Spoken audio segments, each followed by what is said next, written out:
मोदी के जहाँ तक योगदान का प्रश्न है, हमने वो केंद्र की सारी योजनाएं जो कोटा में वर्षों तक आवश्यकता थी, वो सारी योजनाओं को लाए हैं।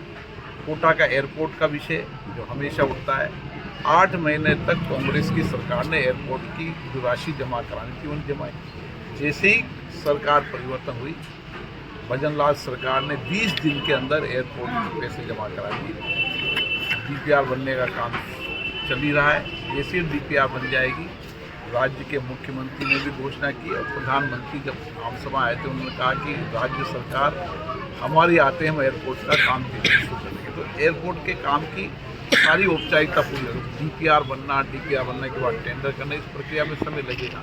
लेकिन ऐसा कौन सा काम है केंद्र की योजनाओं का जो यहाँ पर कोटा बूंदी में नहीं आया हो? माडा योजना जैसी योजना के तहत जनजाति क्षेत्र के अंदर कम से कम 200 करोड़ रुपए के स्कूल हो गए, सामुदायिक भवन हो गए, रोड हो गया, शौचालय हो गया, सब योजना और पहली बार आए, कभी नहीं आए इंडिया।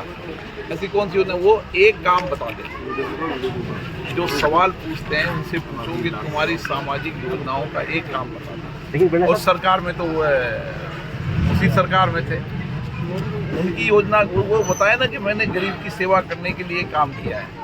कोरोना के संकट के समय जब सबसे वैश्विक महामारी थी, मुझे पता नहीं कि नेता लोग जो चर्चा कर रहे हैं वो कहाँ थे, उनसे सवाल जनता पूछे कि कहाँ थे। आप लगातार मोदी सरकार की नीतियों की बात करते हुए साहब, लेकिन कांग्रेस के प्रचार अभियान से कांग्रेस की नीतियाँ, राहुल गांधी, सोनिया गांधी सब गायब है, तो अजीब सा नहीं लग रहा आपको? उनके पास मुद्दे नहीं हैं, उनके पास प्रधानमंत्री का उम्मीदवार नहीं है, तो वो उन मुद्दों की बात करें जिन मुद्दों का इस चुनाव से कोई संबंध नहीं है। जिन मुद्दों का इस चुनाव से कोई संबंध नहीं, किसी के बारे में चर्चा, किसी के बारे में चर्चा।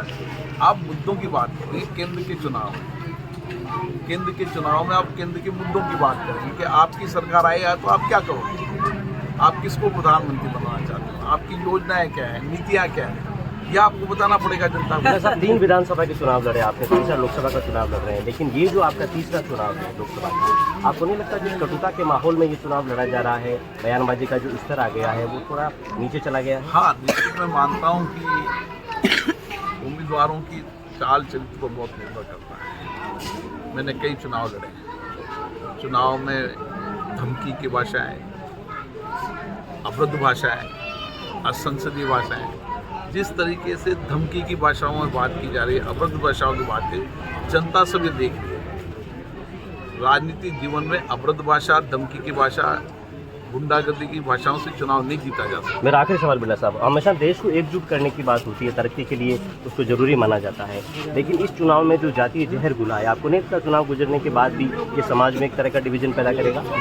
निश्चित रूप से जातिगत आधार पर चुनाव नहीं होते और जाति नेता बनना, जातिगत आधार चुनाव लड़ना ये देश के लिए ठीक नहीं है और समाज के लिए ठीक नहीं है। ये जातिगत आधार पर, समाज के बात के आधार पर कांग्रेस की नीति रही है, ये भविष्य में बहुत नुकसान देश को करेगी।